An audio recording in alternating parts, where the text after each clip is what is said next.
Hello and welcome to Radio Westeros. I'm Yolkboy, and it's great to be here to talk about the 7th episode of House of the Dragon called Driftmark.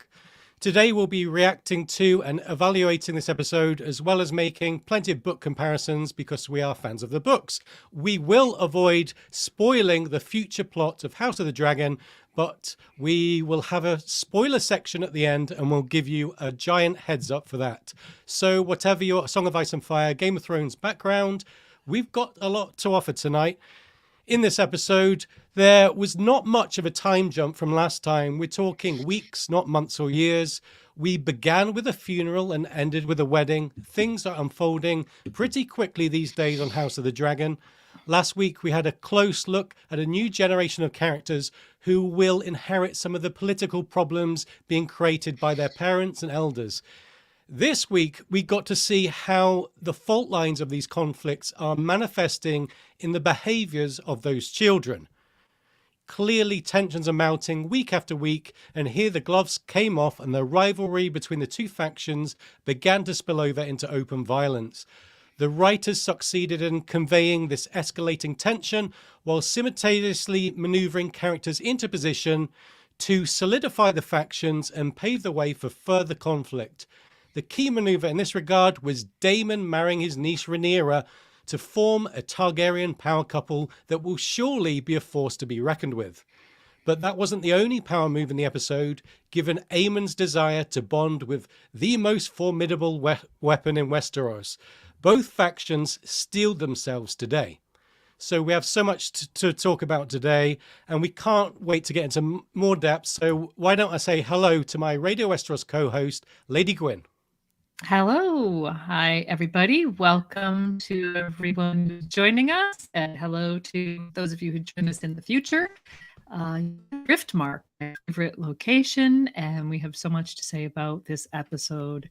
Lots of power moves, like you said. And we look. We have our recurring guest, Emily, back again tonight. Yeah. Hello. Glad to be back. Yeah. So, well, lots and lots to say and do. So let's get things started. Before we begin our analysis, we want to tell you that Radio Westeros is supported by our patrons. And if you want to be a patron of the show, you can find us at patreon.com/Radio Westeros. And there you can find out about all of the perks that come with being a patron. Which includes shout-outs. So we're going to start with a shout-out for our Flaming Lightbringer patron, TJ Harrington, our Dragonsteel patron, Peter, and our Palest Milk Glass patrons, Alex, Daniel, Crispy, the Song of Ice, Seth, Kelly, Laura, Sister Winter, Multude, John Ricarian, and MT Walls, first of his name, as well as B Word and Mr. J, the Bear and the Maiden Fair, and Sir Tim of House Jib Jab Hot Dog Shop. House motto, we forge the chains we wear in life. Good evening to you, Sir Tim. And as a reminder, we'll have shout outs later on for anyone who used the super chat option this evening. And thank you in advance for that as well. So back over to you, Yolkboy. Get us started. Okay, we'll start with the funeral. We've talked before about how House of the Dragon often centers its episodes around one particular event. We've had a tourney, a hunt, a wedding. In this episode, we begin with a funeral at high tide on Driftmark, the seat of House Velaryon. Westerosi royalty gathered to mark the passing of Laenor, who we saw die by dragon fire last week. Whereas Targaryens cremate their dead in keeping with their fiery theme of their house, and in Fire and Blood it does seem House Velaryon follows suit. In the show, apparently the Velaryons prefer maritime funerals given they have a history of seafaring. While Laenor's tomb is lowered into the sea, Aemond Velaryon delivers the funeral rites. Aemond is Corlys' younger brother in the show. He's actually his nephew in the books. But anyway, his speech, spoken in High Valyrian, begins like this.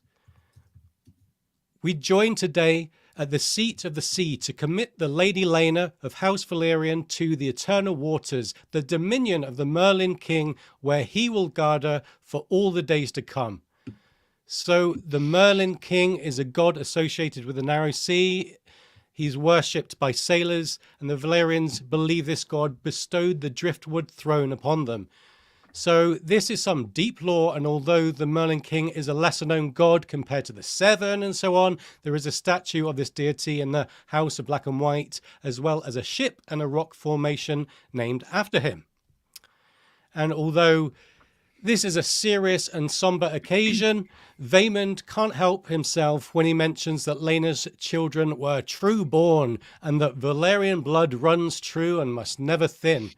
With Aemond glancing at Rhaenyra and Laenor, we know this was meant as a subtle slight against her children, a fact which causes a moment of discomfort for the king, the princess, her husband, and the kids.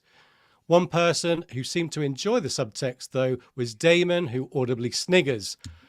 A lot of this episode will be about factions and factions within factions, and this brief scene with Aemond conveys that House Valyrian have mixed feelings about Luke and Jace looking a lot more like Harwin Strong than their Valyrian father.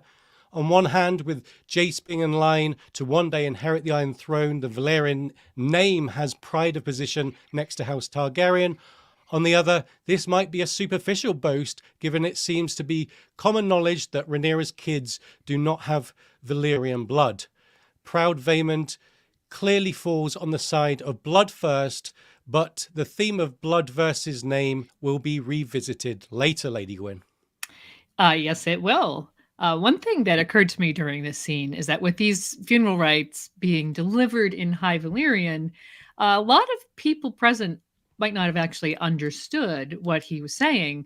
So Vaemon's dig about the blood running true probably had a very specific and very small audience, namely Lord and Lady Valyrian, the king and his brother Daemon, Rhaenyra and Laenor, and, you know, the kids maybe, but assuming that they're still learning, not all of them probably are fluent enough in High Valyrian to follow this entire speech. So one person I do think was aware is Jace. He seems very tuned into these slights and these rumors, as we'll see later in the episode. So I did assume that it went over most of the guests' heads, including Alicent and Otto's.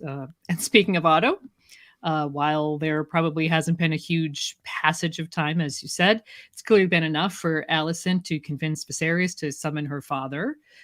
Notably, in Fire and Blood, the deaths of Harwin and Lionel Strong take place after the deaths of Laena and Laenor Velaryon, and it's actually Laenor's funeral that the extended family assembles for, with the Strongs still alive.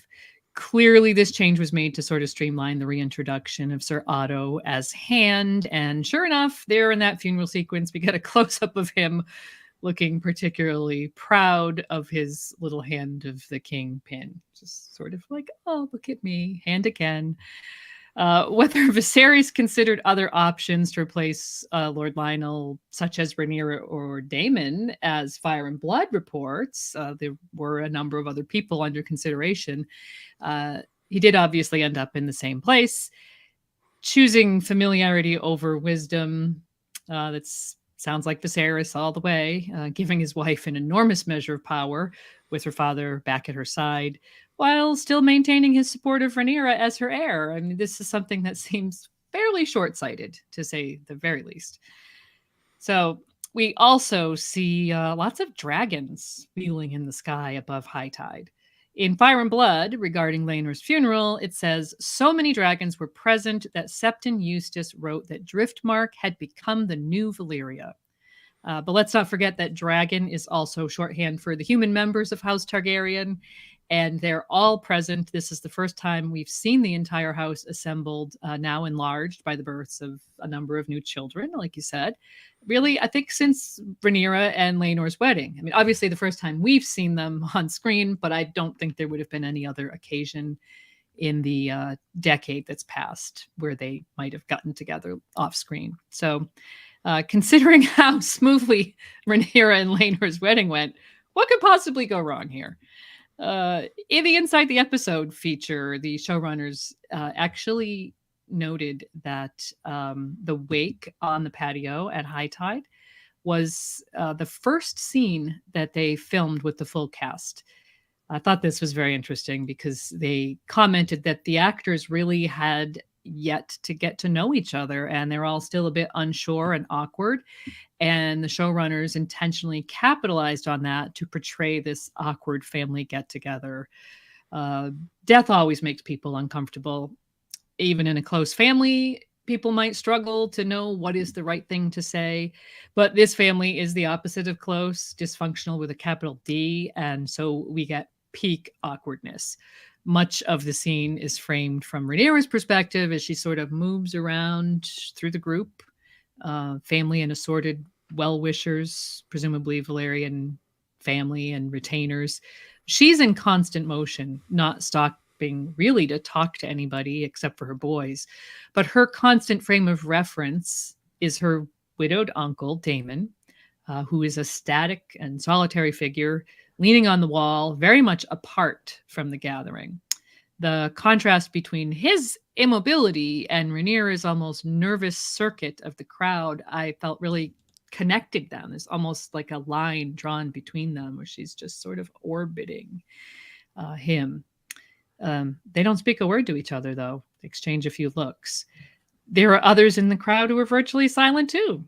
Alicent and Viserys appear extremely ill at ease, and throughout the lengthy scene, the camera work finds all of those uncomfortable, silent spots and contrasts them with a series of interactions between pairs of characters. So it's another one of those episodes where a lot of the interactions are just with a couple or two characters on screen.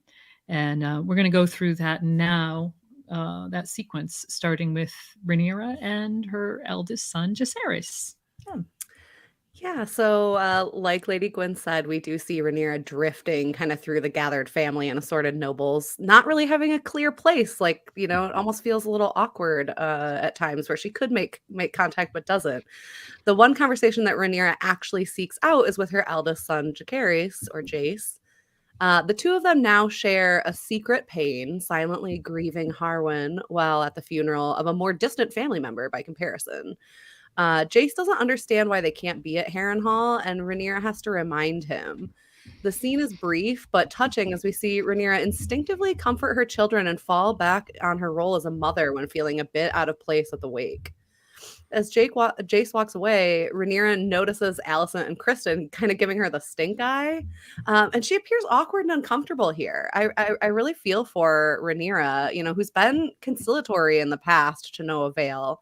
In interviews with Olivia Cook, she stated that even seeing Rhaenyra be a good mother only sours Alicent towards the princess further. There's so much like envy and jealousy that Alicent, can't be glad that her once friend is a good mother. Instead, she assumes Rhaenyra is just naturally good at something that Alicent not only struggles with more, but that Rhaenyra is, in her mind, taking it for granted. It's a really toxic dynamic that I think the actors are doing an incredible job of portraying, even non-verbally. Agreed. And next up, we get a brief scene with Helaena. So let's talk about that. Last week, we were introduced to Helaena, Viserys and Alicent's second child after Aegon. That was a brief scene too, but it was a memorable one given that she was immediately characterized as being obsessed with insects. She was closely analyzing a millipede while her mother told Aemond that one day he'll ride a dragon, and when Helaena muttered that he'll need to lose an eye, show watchers weren't sure if she was talking about the millipede or her brother. Knowing what happens next, though, book readers knew that Helaena was making an offhand prophecy there that Aemond would ride a dragon and lose an eye in quick succession. We'll talk about Aemond mounting Vhagar later on, but for now, let's acknowledge that Helena's rambling prediction came true, confirming, I think, that she is a dragon dreamer. The brief scene with Helaena here in this episode builds upon both her love of bugs and these prophetic abilities. While the rest of the attendants are busy mingling and having those awkward conversations, she remains antisocial and favors spending time with a spider. All the while, she mutters the lines, "Hand turns the loom, spool of green, spool of black, dragons of flesh weaving dragons of thread."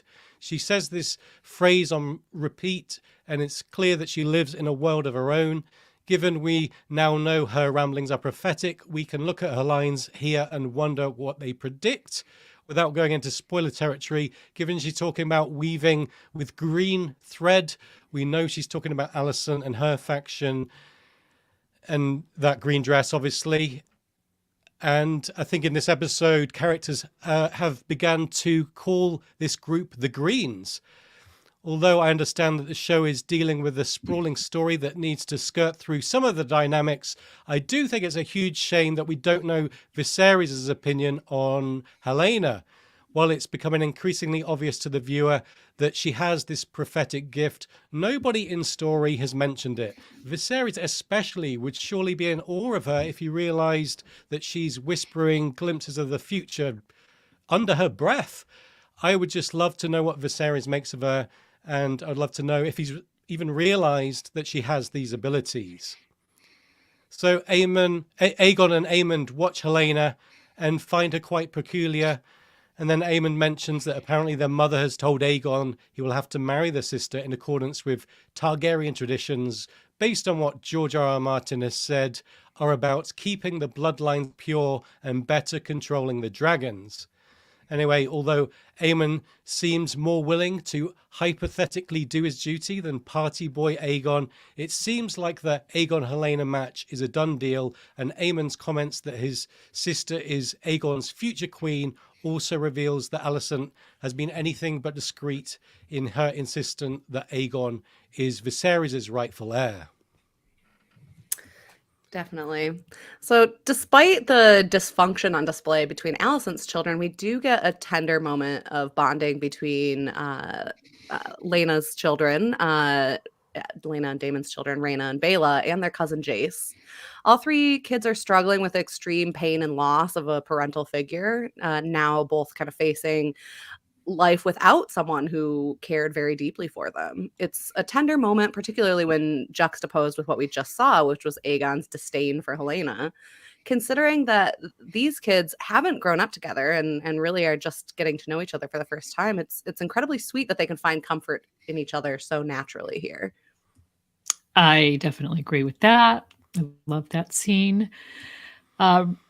Then into that scene moves Rhaenys, bereaved mother, lady of the house, who doesn't really seem all that interested in talking to her guests. I can't really blame her.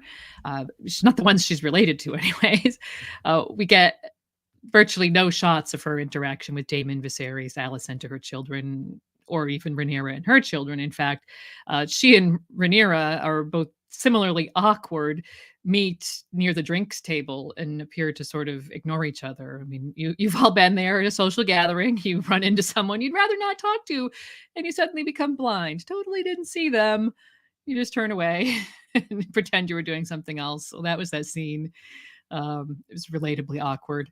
I think in the moment it contributes to the overall tone that's being portrayed. But later, when we see Rhaenys talking with Corlys, we'll get an idea of exactly why the princess didn't have much to say to her cousins, two of whom are also her children-in-law. So I did notice that when she went over to embrace her granddaughters, which was very sweet, except for the fact that in doing so, she not only broke up that tender moment between Viserys and Baela, but she appeared to utterly ignore Jace, who is nominally, at least, also her grandchild.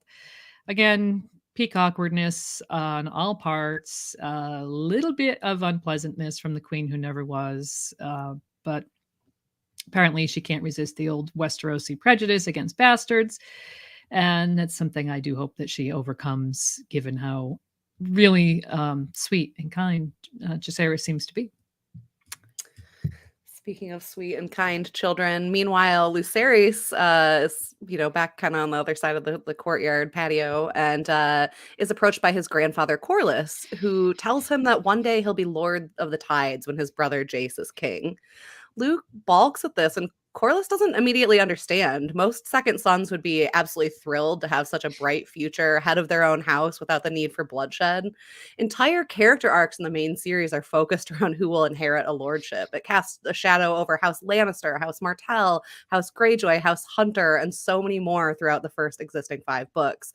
But Luke, clouded in grief and so young, can only focus on one terrifying thought, that in order to become Lord of the Tides, most of the people he loves will have to die, both his grandfathers and his parents for a start. Props again to Steve Toussaint here, who doesn't even offer a verbal reply, just at a loss for words in the face of such a sad revelation from his grandson.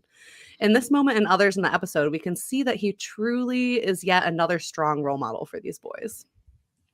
Yeah, I love that scene. Then following that, we get this extremely brief moment that I hope everyone caught. It was actually so brief that, it might have gone past some viewers' heads. Aemond and Jace meet across the brazier, and both are looking extremely miserable. This is not a happy gathering, and no one, even the adults, really knows how to act. And kids at a funeral, I mean, it's just like torture. Plus, all the family tension is just making everything more awkward. And so they kind of exchange glances, and the shadow of a smile starts to cross Aemon's face. And Jace appears to be on the verge of kind of shyly responding. But then it's like a door closes or shade comes down, and they both remember what they've been taught, that they're enemies who must hate each other. It was so swift, so well done. Just a couple of facial expressions from a pair of small boys, eloquently speaking volumes about opportunities missed and what's to come. And then the scene moves on to another pair of brothers. Yeah, so as we mentioned earlier, we've seen Viserys, we've seen Daemon throughout the scene quite a bit, but no words really spoken. But eventually Viserys does rise from his seat and kind of shufflingly, painfully makes his way over to his younger brother Daemon. The last time we saw them together was at Rhaenyra's wedding before all hell broke loose. And while it's possible that there's been contact since then, it seems unlikely based on the tone that they take and other context clues. Viserys tries to relate to his brother, saying the gods can be cruel, and Daemon can't help himself here, saying especially cruel to you.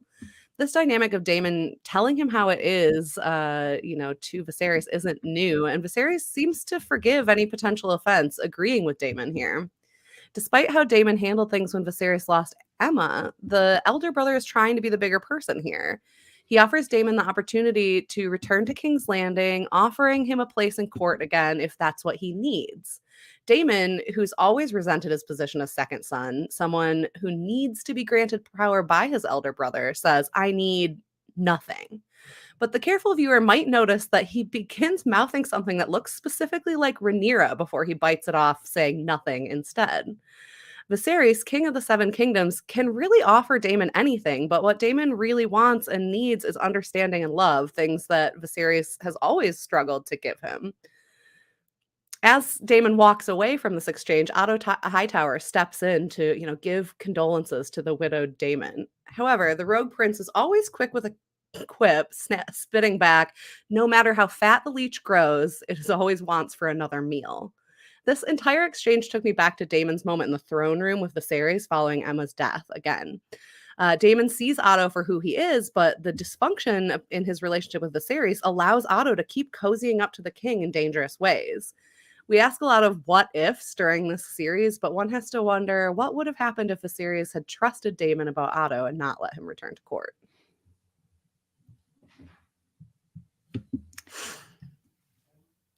I'm sorry. Your Okay, let's move on to Viserys and Alicent now. Visibly exhausted, Viserys decides to call it a night. He's had enough. Lord Commander Harold Westerling escorts him from the scene, and Viserys says good night to his wife, which is all well and good. However, he calls her Emma, the name of his first wife, obviously. He'd just been commiserating with Daemon about the death of his wife so he can understand his train of thought, but the mistake serves to show us that it's not only Viserys' physical health that's failing, he might just be beginning to lose his faculties. given the demands of kingship. This is a significant moment in his decline, I think. Harold makes sure to subtly correct his king, and as he leaves with the Viserys, he gives the Kingsguard night watch to Criston Cole. And here is another important detail, because it means whatever happens between the royal children in the dead of night happens on Criston Cole's watch. So we'll talk about this later, but for now I can tell you I'm happy we can all blame Criston Cole. Yep.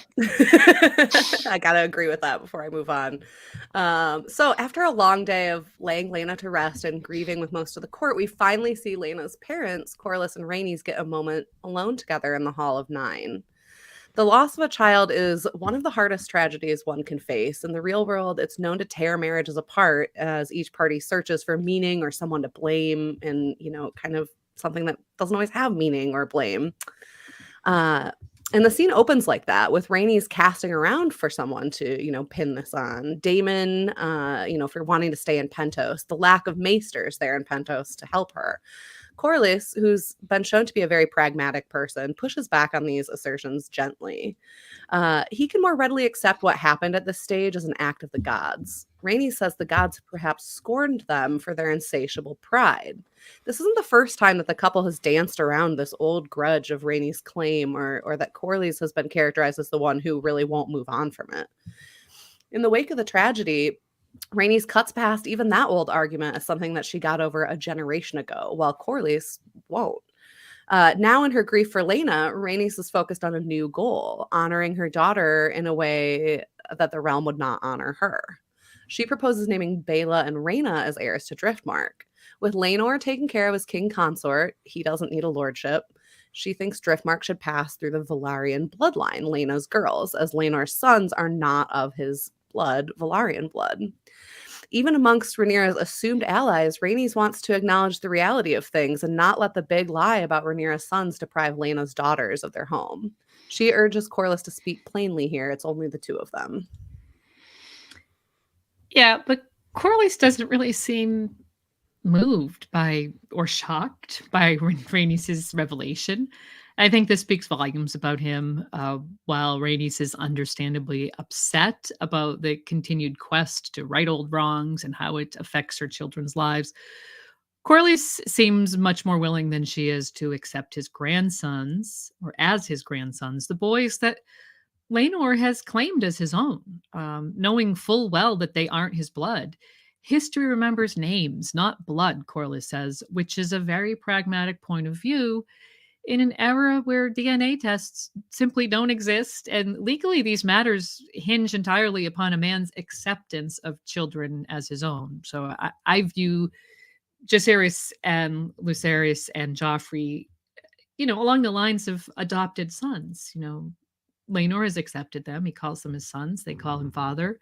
And, that should be the end of it, especially even in this era, because there's really no way to prove it other than looks, which isn't exactly scientific. So, no matter what they look like, as long as Laenor claims them as his, that should be the position that the entire family takes. And that is the position that Corlys takes. And while that might be part of his relentless pursuit of legacy, as Rhaenys implies, I'm not sure it's wholly cynical. I do think there's room to see Corlys as a very compassionate and loving man who's trying to do his best by these children during a very difficult time.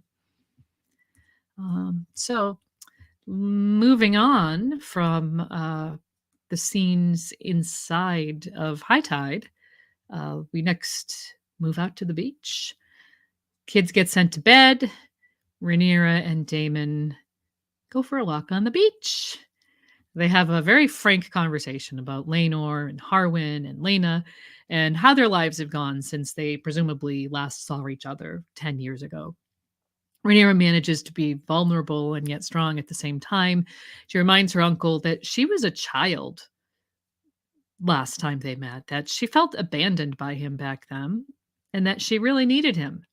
And she's making it clear that, in her opinion, she still needs him, that they belong together, which is definitely very much setting up what happens in the rest of the episode. Like much of the episode, this scene is very dark and moody, and there's very little dialogue.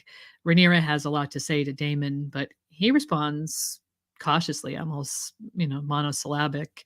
And that talking, such as it is front loaded in the scene, because the scene ends, so the back half of the scene is a love scene with the pair consummating this kind of long simmering tension between them.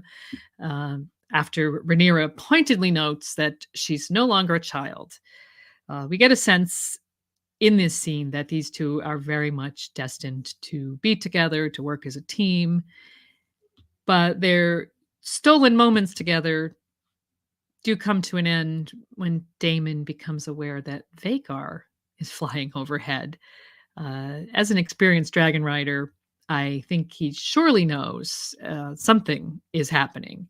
So, Yoke Boy, why don't you walk us through what was going on in that parallel scene, which played out, as this one was playing out. They're interspersed. Yeah, so last week we saw Aemond taking a ton of flack in the dragon pit because the other kids had dragons and he didn't. Even his big brother picked on him, teaming up with Jason Luke to bring forth a pig for Aemond to ride. In that sequence, we learned how deeply Aemond's desire to ride a dragon runs, as after being humiliated, he crept down to the dragon's lair by himself. The takeaway was that while he didn't have a dragon of his own, he was certainly not short of the courage required to mount one.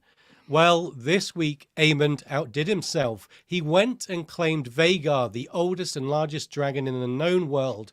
Vhagar is a legendary she-dragon who was instrumental in Aegon's conquest of Westeros when Queen Visenya rode her. The last living remnant of that era, Vhagar was more recently, well, very recently in fact, ridden by Laenor Velaryon, whose death was supposed to be mourned today.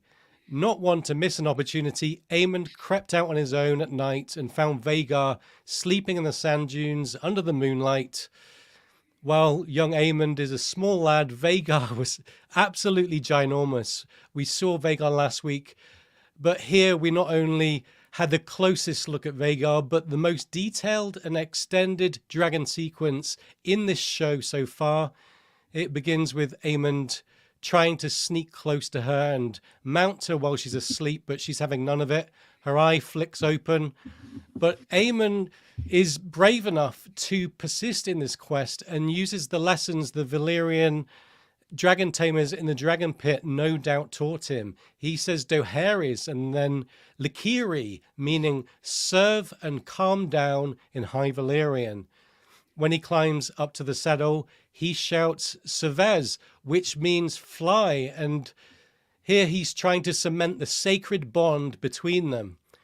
Given we've learned the bond between dragon and rider is for life, now that Laenor is dead and Vhagar is accepting another rider, we can say with some amount of confidence that a dragon must know instinctively when its rider's died and then will perhaps accept other claimants. Speaking about the actual sequence, the flight itself I thought was breathtaking.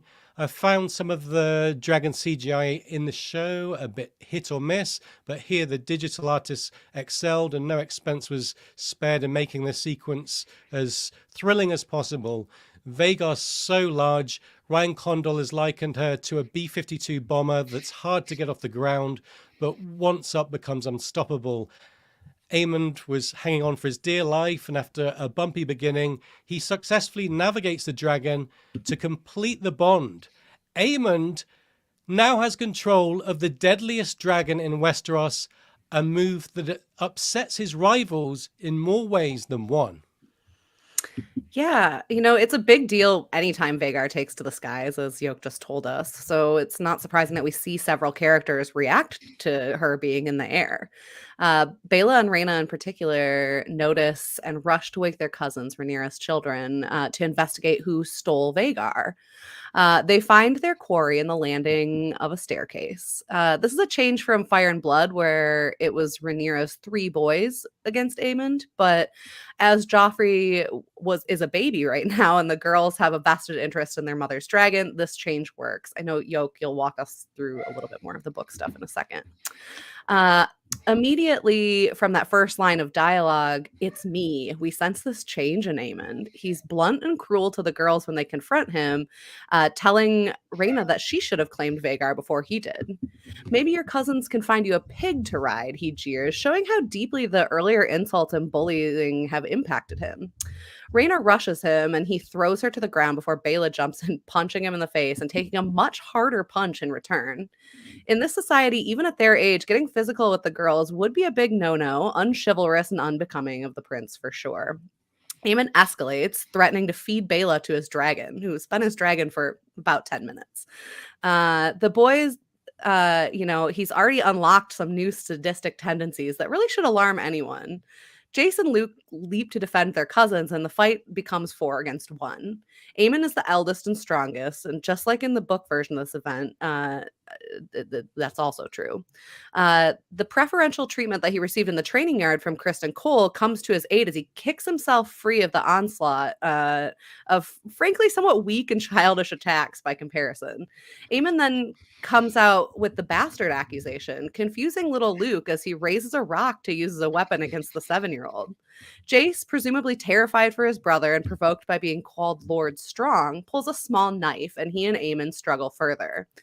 Ultimately, Rhaenyra's boys use a combo of sand to the eyes, not quite pocket sand, but sand to the eyes, and a knife, Luke slashing Aemon's face just in time for the Kingsguard to finally show up. All in all, the scene had the key elements of the book story despite the changes. The infighting and backstabbing of the adults has definitely come to have a serious impact on their children. And we'll see the fallout of that in the next scene, starting with Viserys wanting to know where the fuck the Kingsguard were during that fiasco. Yes, they were AWOL because of Kristen Very. Cole. Before we get to that, I want to compare this fight with the parallel scene from Fire and Blood. In the books, Baela and Rhaena aren't there, and it's young Joffrey, who we saw being born last week, who sounds the alarm, and I wanted to read the passage because it's such an important moment. Joffrey had run to get his brothers when Aemond took to the sky, and they had come to his call. The Valyrian princelings were younger than Aemond. Jace was 6, Luke 5, Joff only 3, but there were 3 of them, and they had armed themselves with wooden swords from the training yard. Now they fell on him with a fury.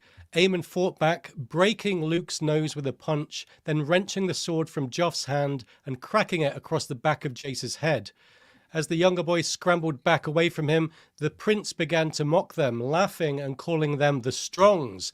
Jace, at least, was old enough to grasp the insult. He flew at Aemond once, but the older boy began pummeling him savagely until Luke came to the rescue of his brother. He drew his dagger and slashed Aemond across the face, taking out his right eye.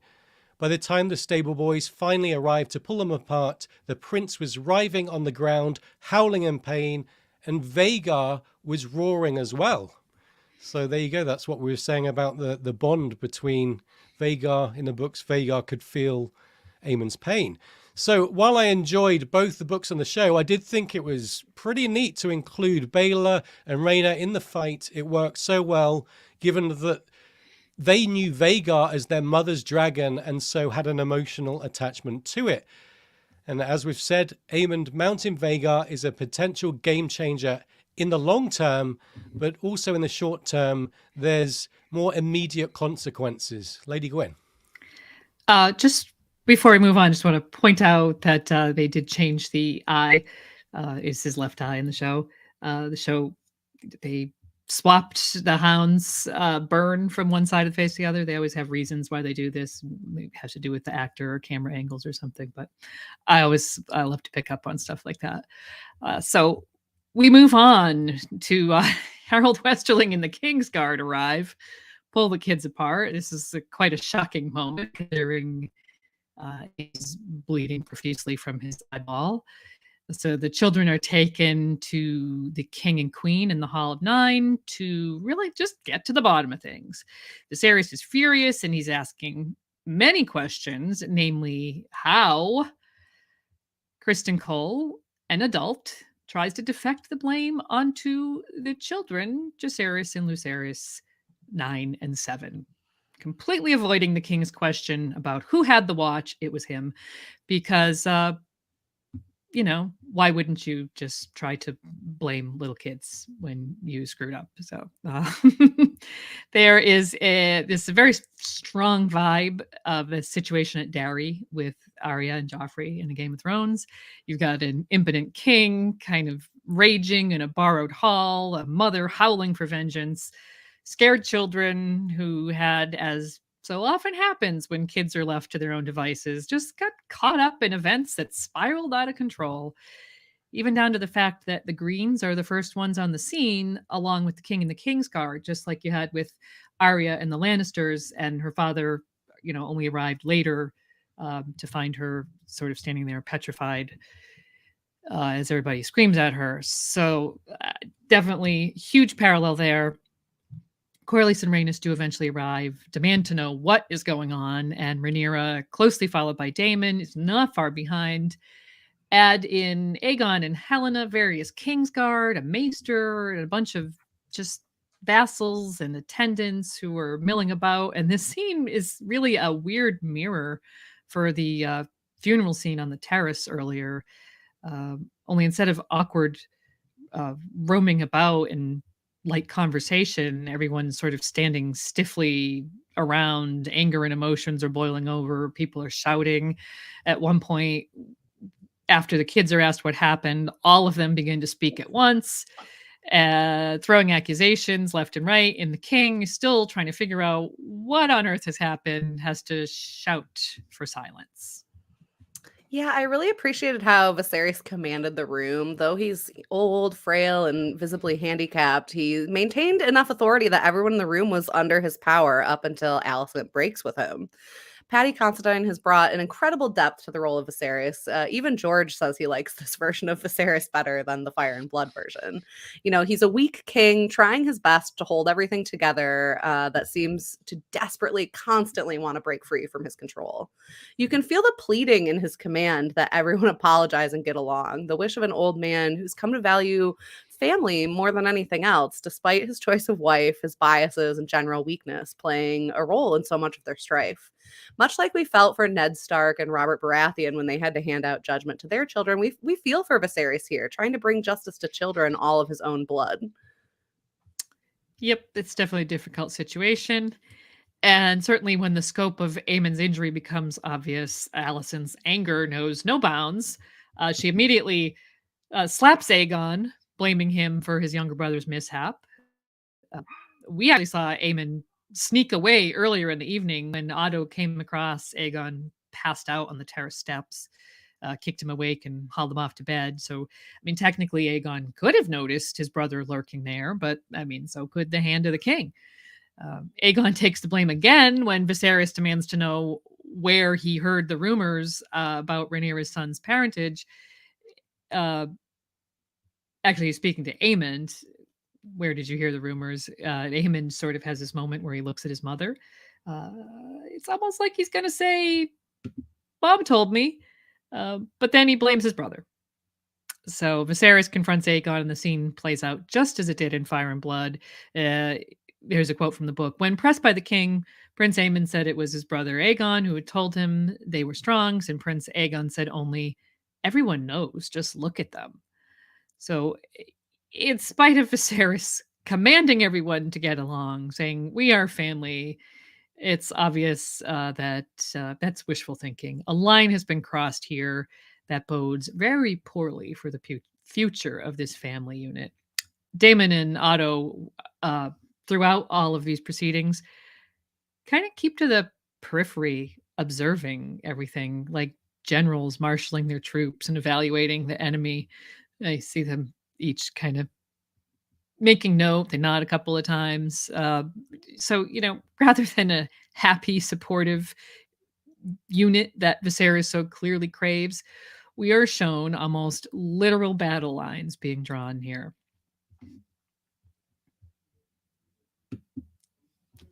You're muted.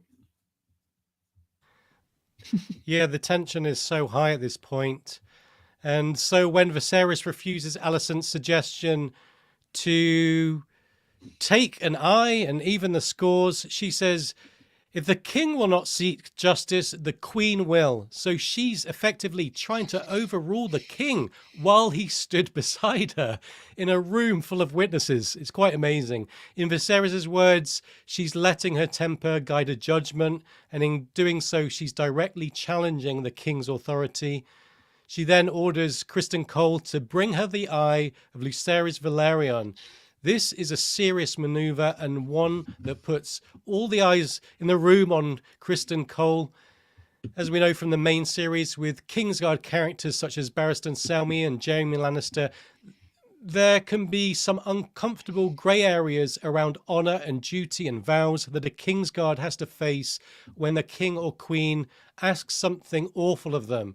Jaime Lannister, for example, found himself in an extremely difficult position when he realised the king he was bound to serve was going to decimate King's Landing, and so decided to break his sacred vow and actually kill him. So this is a well-worn theme in A Song of Ice and Fire. Here, Alicent is ordering a knight of the Kingsguard to defy the king's wishes and cut out the eye of a royal child in front of the king himself. Like I said, Cole is in a terrible position, and we see the look of pure discomfort on his face. His Lord Commander, Harold Westerling, is also gravely concerned at the situation and how Cole is going to choose to answer. But fortunately for everyone involved, there is a get out in Cole's vows and station. He replies that he's sworn to protect the Queen. Obviously, protecting does not entail half-blinding royal children, whom he is technically also sworn to protect, by the way, in the pursuit of literal eye-for-eye justice. And so Criston refuses the order. By now, Westerling is sweating and his relief is palpable. Can anyone imagine the scene if Criston had agreed? And do we think Criston would have been more willing to comply to this order if he wasn't in the king's presence? Interesting questions. Although this is ultimately a scene of violence, things could have been so much worse here. The writers managed to articulate just how perilously close the two sides are to bloody conflict that would split not only the noble families of Westeros, but even the treasured and sacred institutions like the Kingsguard. As it goes, there was some relatively minor bloodshed.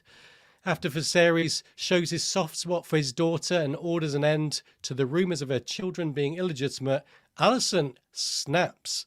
Granted, she's very upset about Aemond's eye, but this move is unprecedented. She grabs Viserys' Valyrian steel knife and rushes to take Lucerys' eye out herself. Rhaenyra, of course, puts herself in the way, but then Alicent refuses to put down the knife.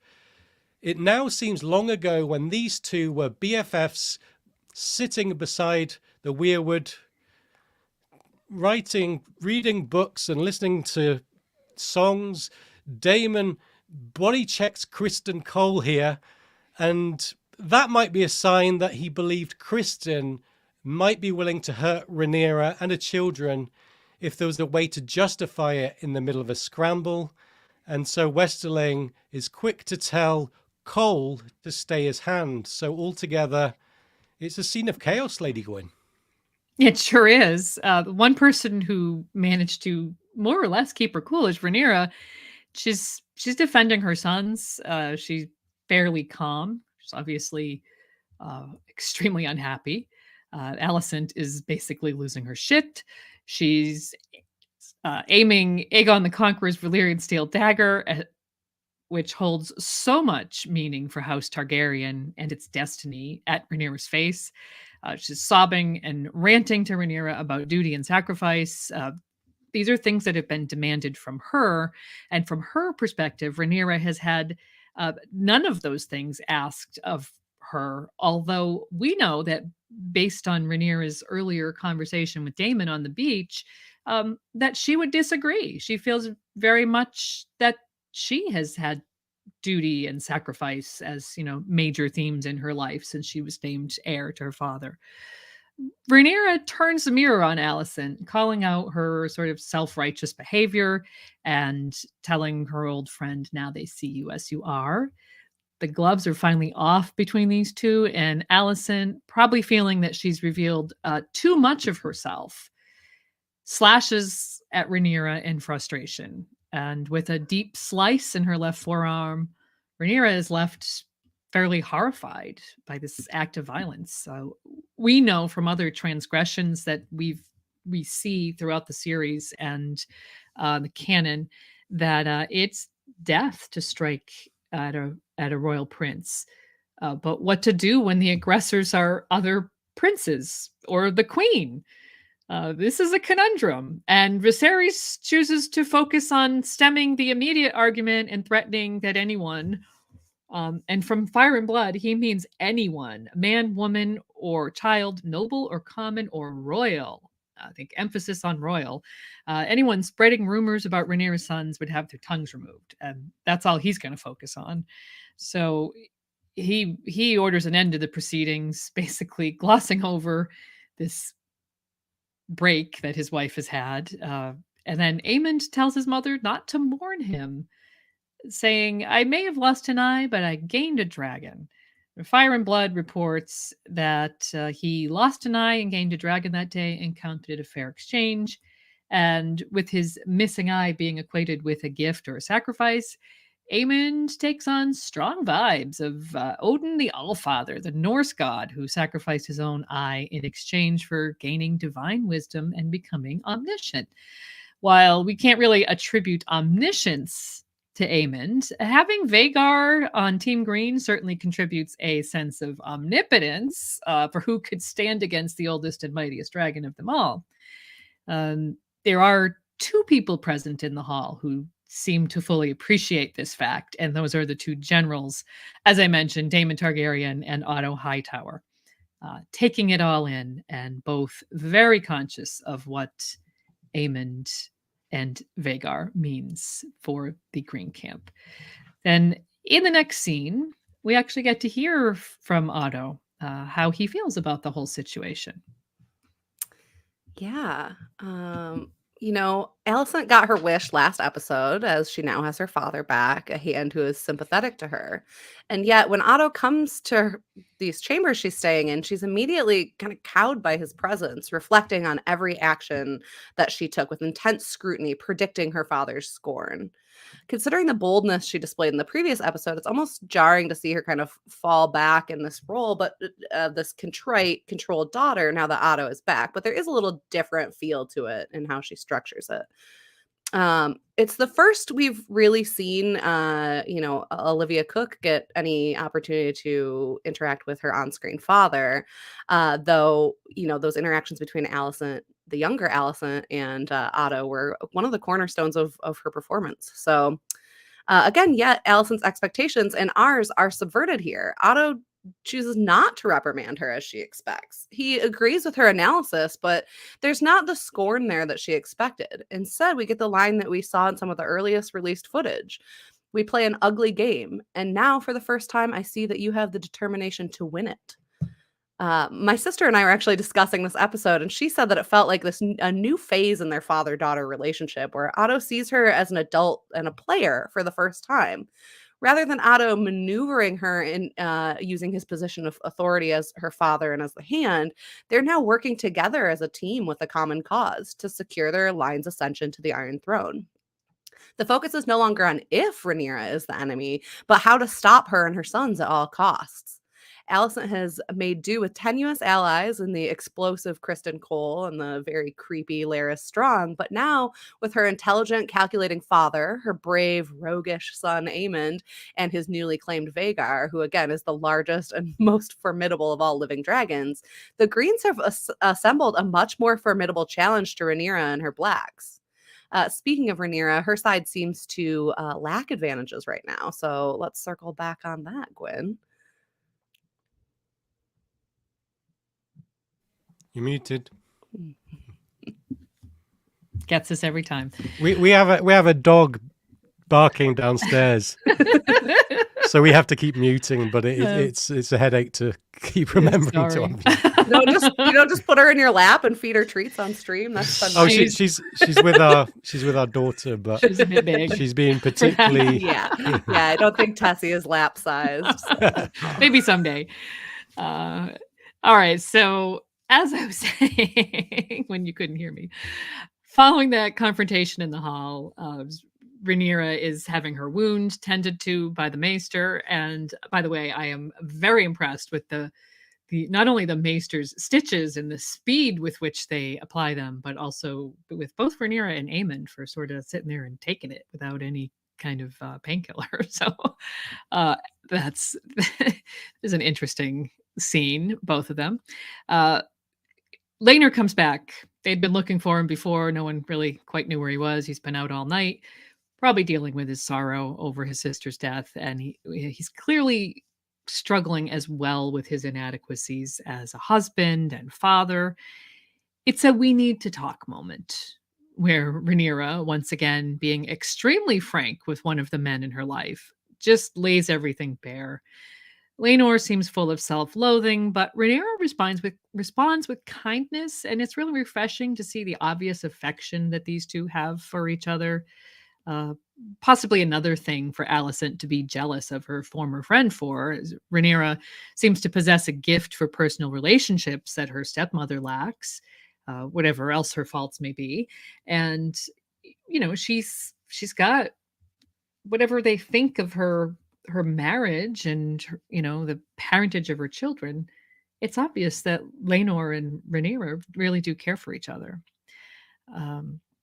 Laenor describes that their decade-long attempt to find happiness with others as they did their duty together was doomed, and he tells his wife that he plans to let Carl return to the Stepstones without him while he stays behind to be a husband and father.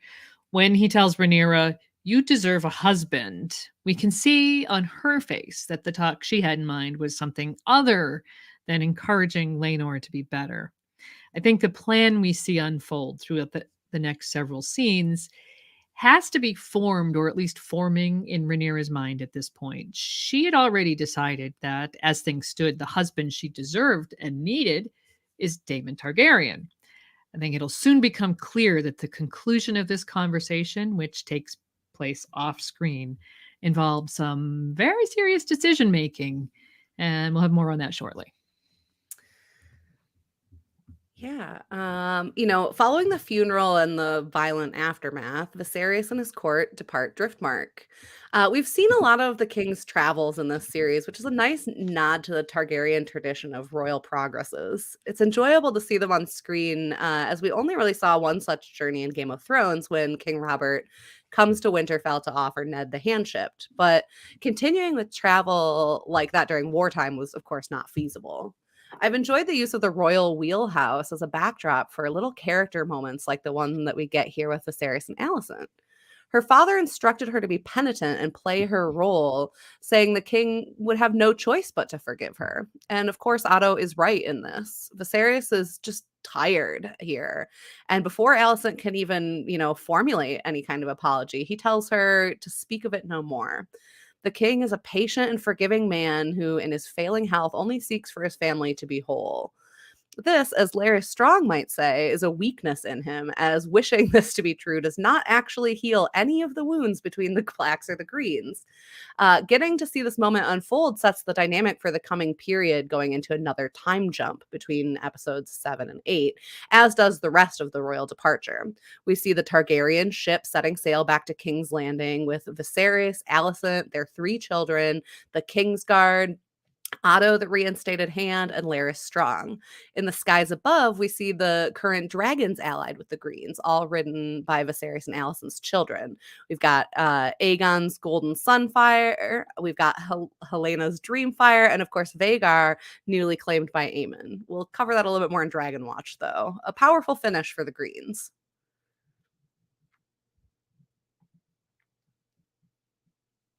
Mute. At this point, it is worth reflecting on Viserys. And thinking about his mortality, having seen him so eaten up and exhausted in this scene, he's falling apart piece by piece due to some kind of disease akin to leprosy, we've been told. He had his fingers removed and an arm, and now he's laboring around and he looks, as pale as a ghost. What struck me about this episode is how angry we saw Viserys earlier. It seemed like he's on death's door, yet nobody around him is making his life any easier. Should they be creating these situations where he's, fuming mad in his state? I think that Viserys' ailing health is a potent metaphor to represent how life-sapping being ruler has been for him, and on another level, how the health of Westeros is linked to his. Like Emily said, he wants peace between his family, and he's a reasonable, well-intentioned man. But some of the decisions he's made, like choosing to marry Alicent, or as Jinx in the chat was saying, his general inaction to give any consequences to the bad behavior of his family and those people around him, have really laid the groundwork for massive conflict. Now he's trying to hold something together that is inherently going to fall apart. He's spending a lot of his remaining life force attempting to contain the squabbling around him. He looks so exhausted, and soon he's not going to have energy left. As a king who inherited a peaceful realm, he's desperate to ensure his legacy is peace too. But I think he knows that he will be leaving Westeros on a nice edge when he finally passes, and I expect that to be pretty soon. There are no cures or band-aids to the dynamics we saw unfolding in front of Viserys today, and so his efforts and this energy-sapping anger are more or less in vain. Couldn't agree more with that. After her father departs, Rhaenyra speaks with Daemon again on the castle ramparts. As they watch the king's ship sail away, trailed by 3 dragons, she talks about fire, how it's affected their lives, that it's a prison. Daemon wryly notes that perhaps the Valyrians are right and the sea is a better ally, and Rhaenyra says pointedly, the sea offers an escape. Interesting. Don't think much about that in the moment, but certainly on a rewatch that jumps out as very significant. She continues by saying, I need you, uncle, and then switches to Valyrian, telling him, I cannot face the Greens alone. Once again, she has a lot to say while Daemon listens and offers not much in the way of replies. She tells him that they're made of fire, that they're meant for each other, and that her claim would be so much stronger if she had him at her side. She's offering Daemon his heart's desire, basically, or very nearly so. But he sees the hitch. In order for them to marry, Laenor would have to be dead. So the scene ends with Rhaenyra saying, I know. And then we cut to Daemon in Spicetown, talking to Carl Corey. He says there are places across the narrow sea where a man's name doesn't matter, only how much gold he has. It appears like Daemon is offering Carl a pile of gold to kill Laenor, especially when he says he wants a clean death with witnesses. And this is followed by a quick succession of scenes with a voiceover from Rhaenyra and Daemon's continued conversation as they lay their plan. Rhaenyra has no desire to be a tyrant, though Daemon cautions her that it's all well and good to want love and respect, but that a strong king must be feared. This is an old dichotomy in Westerosi politics. In spite of everything, though, Rhaenyra loves Laenor, and she might just be a bit conflicted about this plan. But Daemon insists that setting him free will be a kindness, and Rhaenyra's other concern is for Corlys and Rhaenys. This will cost them their only remaining child, and as a mother, she definitely knows the pain that this is going to inflict on her kinswoman, and is probably her biggest roadblock. She knows that the realm will whisper about her, but the truth will be known to her and Daemon.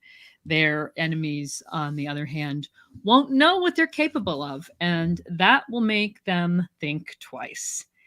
While this dialogue is happening, we see Daemon kill a serving man in the castle, followed by Laenor entering his father's hall to find Carl in front of the fire where his parents had discussed his son's parentage not long before. In front of a servant, he makes a very good show of being angry at Carl's presumption, and they begin to fight. The youngster flees to get the guard, and when they return, Carl is gone, and there's a burned and disfigured body dressed in Laenor's clothes in the massive fireplace. Rhaenys' grief paired with Corlys' anger are absolutely heartbreaking, and at this point, many viewers, especially those of us who've read Fire and Blood, likely still think that this was a plot by Daemon and Rhaenyra to kill Laenor and make way for their own marriage, especially when the next scene turns out to be a wedding. So we'll come back to Laenor shortly. Yeah, so let's talk about the wedding. Following the discovery of Laenor's burnt body, Daemon and Rhaenyra prepare to tie the knot. There's been a skip forward, and presumably we're now on Dragonstone. They are being married in the Targaryen tradition, and after her marriage to Laenor Velaryon, which followed the traditional Westerosi format, this is a real Targaryen power couple matchup. They're going to align themselves with every Targaryen custom and ritual and symbol that they can think of as the struggle against the Hightower faction begins to heat up. So it's no wonder that they're going for an old school Targaryen wedding, even if it's being conducted in perhaps semi-secret with only their children, a maester and a Valyrian priest present. The ceremony begins with the pair cutting their own lips with obsidian, also known as dragonglass, and using the blood to smear a symbol on each other's heads. Fantasy linguist David J. Peterson, who designed the Valyrian language, has said that the symbol on Rhaenyra's head was High Valyrian glyph meaning fire, and the one on Daemon's head was a glyph meaning blood, which together, of course, form the Targaryen house words. The pair then cut their hands with the dragonglass, and the hands are bound together. This puts us in mind of bloodlines, keeping them pure, and of course, the bloodline graphics of the intro sequence. So it's obviously an important theme to this story. Earlier, Corlys Velaryon weighed up what was more valuable in matters of legacy, blood or name. Well, I guess as a couple, Daemon and Rhaenyra now have both. The legitimacy of Rhaenyra's children may have been called into question, and those slights are bound to continue. But now the king's brother and daughter stand as one. Given what we've seen of both of them, there will surely be a force to be reckoned with. Looking back in hindsight at season 1 so far, and the groundwork had certainly been done from day one to establish this partnership and marriage. As early as the first episode, intimate framing was used. Can you remember this? When Daemon put a necklace on Rhaenyra's neck and there was just something about it. The pair were always speaking in High Valyrian together, and there was the fateful night, of course, when he took her to that pillow house. Now, years later, they are together, and it's needless to say this union is going to have a huge impact on the plot. With the way the timeline skips and jumps, we'll likely miss the reactions of Viserys, Alicent, Otto, Corlys, and other pertinent characters to this major development, which I think is a shame because all of these would have been priceless. Daemon and Rhaenyra are together, and we know with Daemon's rogue character that they will not be messing around when the inevitable tensions with Alicent reach further boiling points. But while this felt like a conclusion, there was actually one scene left in the episode that was wholly unexpected by book readers. Lady Gwyn?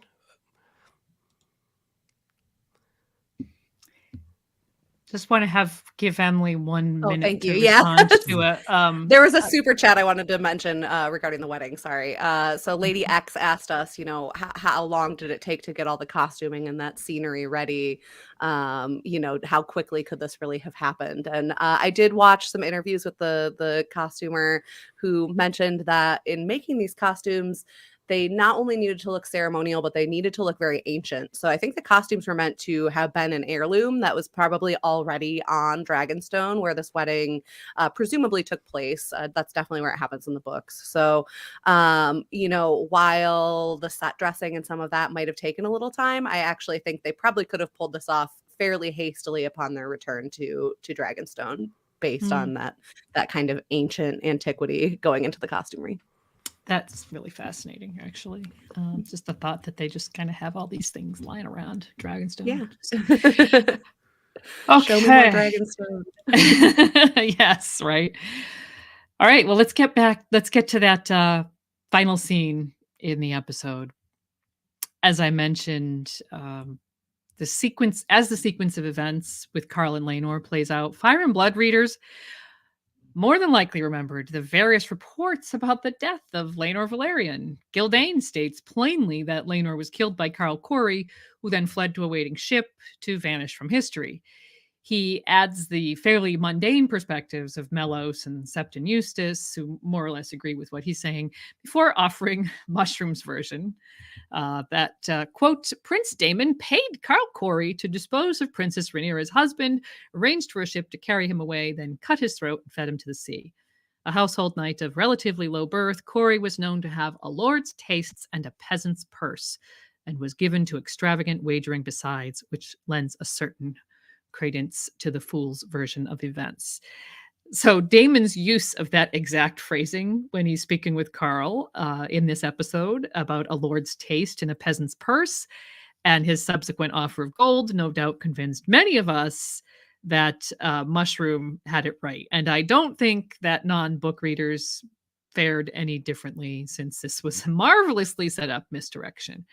In spite of that fact, on a rewatch, it's obvious that Laenor was in on the plan, but I do wonder how many viewers saw this final twist coming. I certainly did not. Sir Carl Corey bringing a rowboat into shore and a hooded figure running through the waves to join him was not an accomplice or a cutthroat come to finish off Sir Carl on Daemon's orders, which I'll be honest is 100% what I expected to happen. Nope, it was Laenor Velaryon. There he is, head shaved to disguise his identity. Something we've seen before in Song of Ice and Fire or related canon. Spoiler, if you don't already know, that the Squire Egg is a secret Targaryen who shaves his head to hide his identity in the Duncan Egg stories. And as many theorize, you've got Varys, the spider, shaving his head to conceal his own possible secret Valyrian heritage, lest inconvenient questions be asked.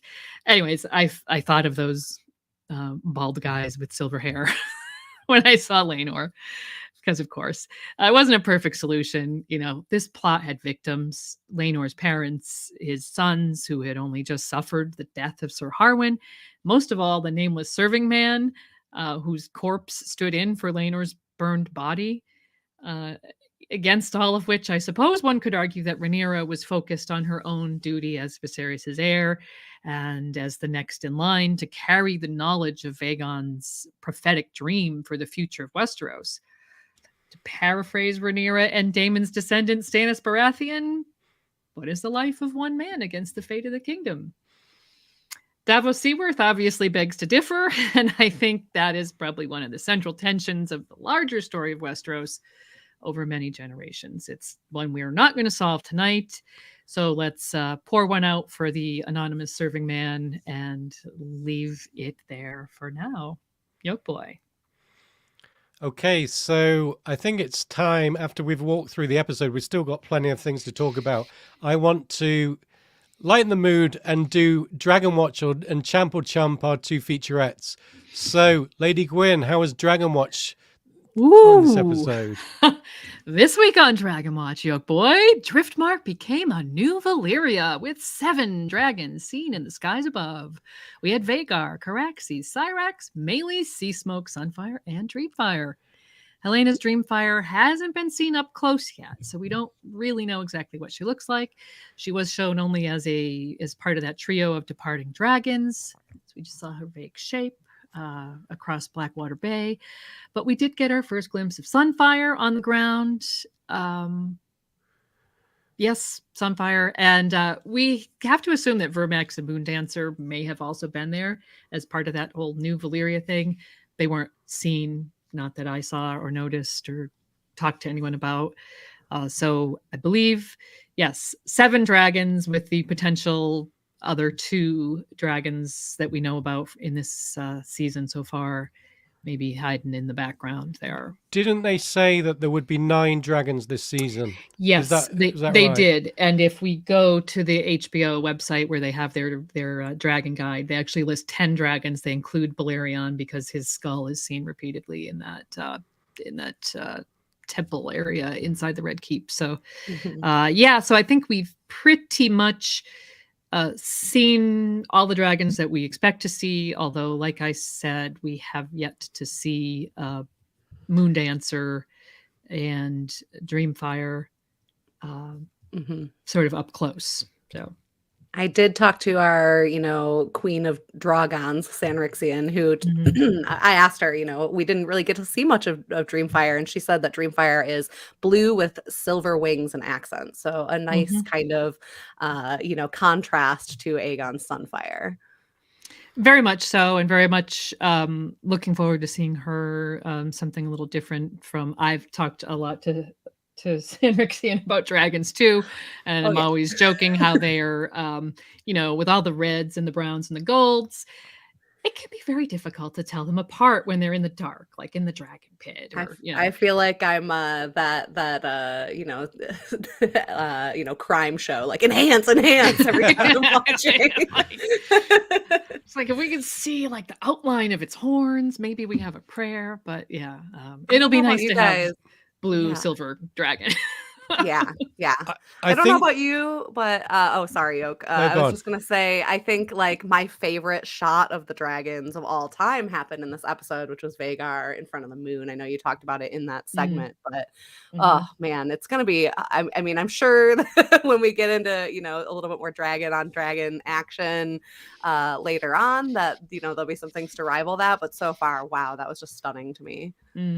Yeah, I think that they proved that they can pull off some major dragon scenes with that Vhagar sequence. It was really, I thought it was beyond what we've seen before. Like I said, there have been some impressive scenes, but it was a little bit hit and miss at times. And this long sequence with Vhagar, I thought it was breathtaking and very exciting when you consider that, at some point we're going to have even bigger dragon scenes. Of course, we can't say spoilers yet, but we know that there's going to be bigger dragon scenes, right?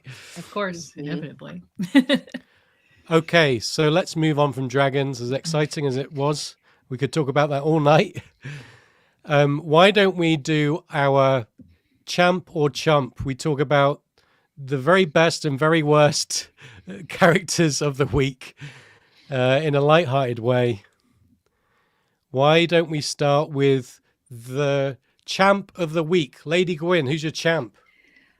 This week, for the first time, we have co-champs. It's Laenor and Carl seizing the opportunity to sail off into the sunset together, literally, I believe. With apologies to the anonymous serving man who paid with his life for their opportunity. I do just love the fact that those two get to go away together and live their best life, presumably. You didn't fancy Aemond for his... No. I would have picked Aemond, so maybe it's good that you... Yeah, I got cut off. They were like, you did it last week. You don't get to weigh in on champ. Something about Aemond slugging his little girl cousins. You can do... We talked about that. It was such champ behavior, and then he was like, I'm going to make you hate me so fast. Exactly. Yeah, he followed it up pretty quickly. I know I'll be on an Aemond apology tour eventually here, but I really, it was cool to see him take on Vhagar. I'm getting ready to struggle with Aemond because the actor who will be portraying him starting in the next episode is someone near and dear to my heart. And Baby mom. Some of us others as well, fans of The Last Kingdom. It's a very different character, but it'll be interesting. Was it chumpish of Aemond to take the dragon at the funeral? Or was it fair game? What do you think? Chump. That was chumpish. I don't know. I don't know if I agree because someone did ask this earlier. Well, why didn't Daemon like insist that Rhaena try to claim Vhagar? And presumably they had to come all the way from Pentos. Like there, I think that Rhaena had a lot more opportunity than like literally just that day if she was going to make a claim. And we know that Daemon is actually probably one of the most knowledgeable people on dragons. We've seen him, studying dragon books, but it's also well known in Fire and Blood as well. And, as much as he's like maybe not the most present father, like, gosh, I feel like he might struggle to be like, yes, daughter, go approach this nuclear weapon and try to bond it. So, I mean, I think it was still a little chumpy that he did it at the funeral, but I don't think that was like, anyone's first opportunity necessarily to claim Vhagar. I'm going to talk about that more in the spoiler section, so I will not. I have more to say about that. Okay, so a very controversial week in Champ of the Week. That's how we like it. So why don't we go to the chump? Is there going to be similar divisions? Emily, who's the chump? The chat, Egg, whose birthday it was yesterday, is demanding that I pick Otto, but he can't have everything he wants. His birthday is over. For me this week, it's going to be Aegon, mostly for lighthearted reasons. Look, obviously there are like, Kristen Cole, eternal chump. There are other characters who fit that. But for me, Aegon, despite Alicent's warning in the previous episode, it seems like he has not bought into the idea that he will be king, should be king, needs to act like a potential king. He's seen just getting drunk and harassing servant women and is later kicked around by Grandpa Otto, who was no doubt disappointed and channeling a little bit of that like Tywin to Joffrey vibe there. So, yeah. Mm-hmm. Okay. Yeah. So now we've done those featurettes, why don't we lurk into spoiler territory where we can talk about whatever we want as book readers, things that we were biting our tongue about in the spoiler-free analysis, and we've got to let some of this out. Lady Gwyn. Spoilers all books. Okay, spoilers all books. Why don't you take it away, Lady Gwyn? Yeah, so I do have a couple of Dragon-y spoilers.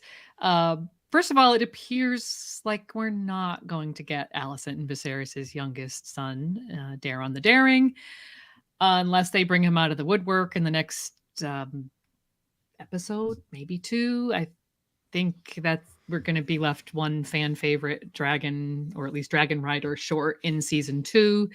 Tissaria and the Blue Queen will either be passed over or maybe given another rider. Perhaps, one of the seeds might get Tissaria. We were just talking about how nice it would be to have blue dragons to distinguish them. So we certainly would like to see that. And speaking of dragons and riders, when Laenor left, he had abandoned, presumably, his dragon Sea Smoke. It's a heartbreaking outcome, I'm sure, for the rider and presumably the dragon as well. And in spite of, what we think we know about dragon bonds, bonding for life and all this, we don't really know what happens when a dragon is abandoned by its rider. If the bond continues to work, if it's broken by time or distance or what have you. But we do have strong hints that Adam and Alan of Hull will be in season 2. So hopefully we will still get to see Adam claiming Sea Smoke. And I think there's another interesting thing that's hinted at in this episode, which we were just talking about, when Rhaena tells Aemond that Vhagar was hers to claim. I personally took that to mean that there's some preference given either by custom or by the dragons themselves to the children of their previous rider.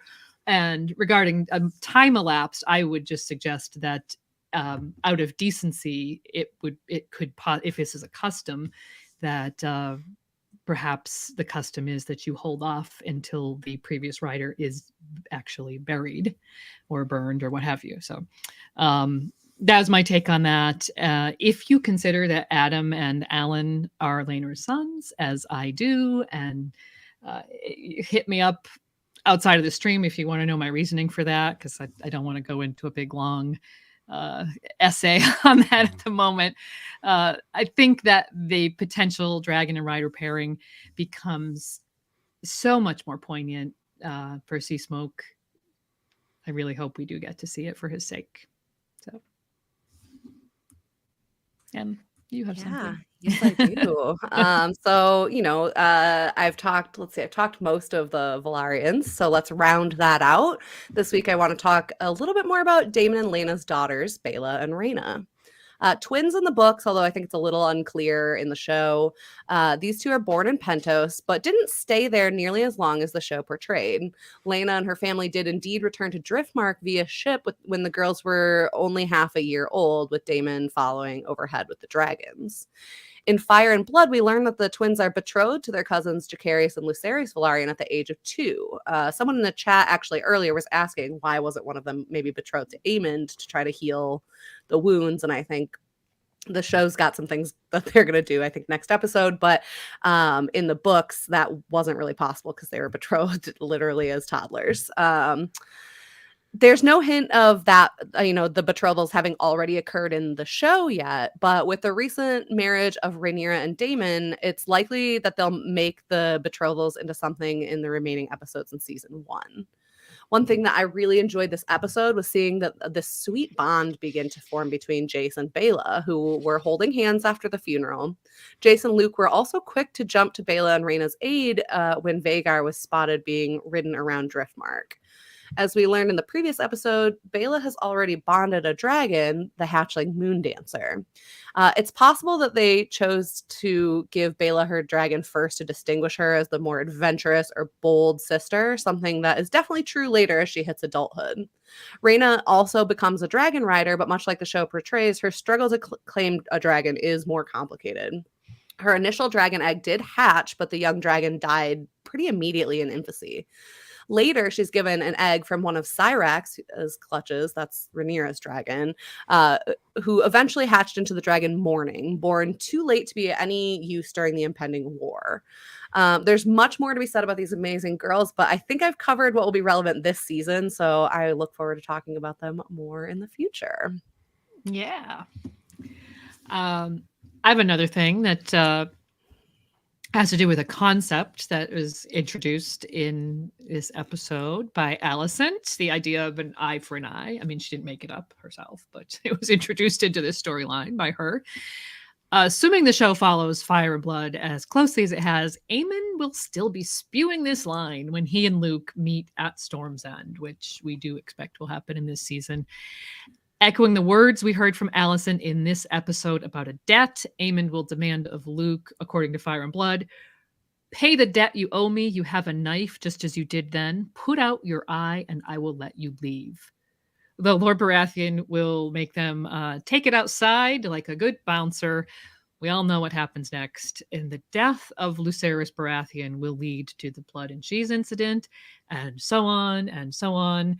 And to say this could have been avoided if Alicent had not insisted on the literal eye for an eye mentality might be oversimplifying a complicated situation, but it certainly seems like Alicent, as a mother, had the opportunity to set something in motion that didn't lead to death and destruction, and that she failed, choosing to set a very different example instead, all of which puts me in mind of the words of another mother, Ellaria Sand, who had seen enough of vengeance to last a lifetime and said, "Is that how it goes, round and round forever? I ask again, where does it end?" Okay, so I think I'm going to talk about the blacks and the greens, because I talked about Helena's dreamer ramblings earlier, and the fact that what she says about the loom is probably prophecy. Hand turns loom, spool of green, spool of black, dragons of the flesh, weaving dragons of thread. I was able to point out that the spool of green is no doubt a reference to Alicent's dress, but spoilers prevented me from elaborating that one day Rhaenyra will have a memorable dress of her own, a black one, and the two rival factions in the story will then be universally known as the blacks and the greens. So I think it's quite clear that this is what Helena is alluding to. prophetic dreams and visions, as we know from the main series, are delivered in abstract symbols. So the idea that Helena is perceiving a loom in her dreams representing Alicent and co versus Rhaenyra and co, I think it's very fitting with the style that George uses. So I appreciate the way they're handling prophecies here. And so you have the blacks and the greens. The other part of the prophecy, dragons of the flesh, weaving dragons of threads, that's open to interpretations. I would love to hear other people's theories on this. Are dragons of the flesh real dragons, or are dragons of the flesh referring to Targaryen characters who are often represented by dragons in prophetic dreams, as we saw in the Mystery Night when a dragon's egg hatching at White Walls turned out to be egg? And weaving dragons of thread is another tricky one. My first thought with the mention of woven threads is house banners, so possibly it could be describing the rival Targaryen claimants calling their banners to begin the civil war that's at the center of this story. Of course, there are likely many other fan interpretations about this short phrase out there, and I think it's really fun to speculate and theorize over a morsel of prophecy like book readers love to with A Song of Ice and Fire. So in conclusion, I guess Helena is our patch face here. Absolutely. We all know we love our patch face. So finally, one more spoiler thing briefly, if I could. Sir Harold Westerling's continued presence on the show has puzzled some book readers since in Fire and Blood he died of an unspecified cause nearly 10 years prior to the events we saw in this episode. His role in Fire and Blood is really quite minuscule. He's probably mentioned a couple of times and then he's come and gone. In the book, he was replaced as Lord Commander of the Kingsguard by Sir Criston Cole in 112 AC. And so a lot of us have probably been wondering when this is going to happen. Based on stills from upcoming episodes, I think we can now accurately predict that Sir Harold will still be Lord Commander when Viserys dies, and that he might actually stand in for Sir Steffon Darklyn, who stole Viserys' crown and defected to Rhaenyra on Dragonstone. Sir Steffon has been cast, but, it's generally much easier to give these scenes to a known character rather than try to introduce or explain someone else who's basically just been a silent bystander for the entire season. Plus, Sir Criston has hardly been acting like someone who's worthy of being named Lord Commander by Viserys. I think it'll make a lot more sense in the show if he's named to that post to fill a sudden vacancy in a clear show of favoritism by his patron, Alicent. So something to look forward to, I guess. Definitely. Okay, so I want to give a shout out to our super chatters. Thank you so much for the super chats. Lady X, Kate, Jinx, Jay Kelsey, Arcana Imperii, and Uptown. Thank you all so much. That's great. Yes. Appreciate that. And I want to say thank you to our friend Egg, who provides the screenshots. He goes through the episode and picks the best shots. And I really appreciate that, Egg. And I've got to mention that it was his birthday. So a belated happy birthday to Egg. We love you, man. Birthday. Okay. And I want to say thank you to the chat room mods, because we couldn't do a live stream without mods. Thank you for your efforts and keeping everything clean. Really appreciate that. And a big thank you to our guest, Emily. Have you got anything lined up, Emily, or any shouts you want to give? No, not right now. Thanks for asking, though. That's just hanging out with you guys. Okay. That's me on Twitter. Yep. Yeah. Follow Emily on Twitter at Emily of the Eyrie. It's like dog pics, A Song of Ice and Fire, a little Dungeons and Dragons, and more dog pics, basically. The occasional wig. The occasional wig. Worth a follow. Thank you, guys. Yeah. Okay, so follow Emily, and you can follow Radio Westeros too. We are at Radio Westeros. Come and give us a follow. We're on some other social media like Facebook and Instagram, but Twitter is the one that we use most frequently. And if you love the show or you enjoy the show, think about becoming a patron, patreon.com/Radio Westeros. And there's all kind of perks if you join us on that platform. So we'll lead out with the goodbye to our Valyrian Steel and Castle Steel patrons. Thank you all so much to all patrons. And thank you all for tuning in to watch us. We'll be back same time, same place next week. There'll be another great episode to analyze, I'm sure. So see you guys then. Bye.